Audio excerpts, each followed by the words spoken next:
Hello everyone, this is a test of the HONOR MagicBook Pro's webcam. So I guess because of the upcoming possible MCO 2.0, you might be looking for a laptop with a good webcam, and the HONOR MagicBook Pro actually has a pretty decent one, as you can see in this video.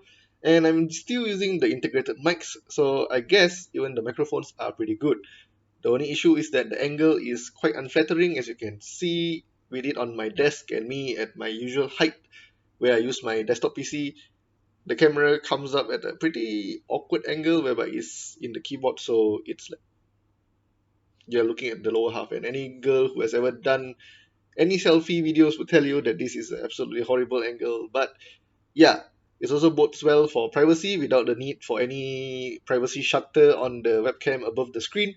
So yeah, that's also another bonus in that area.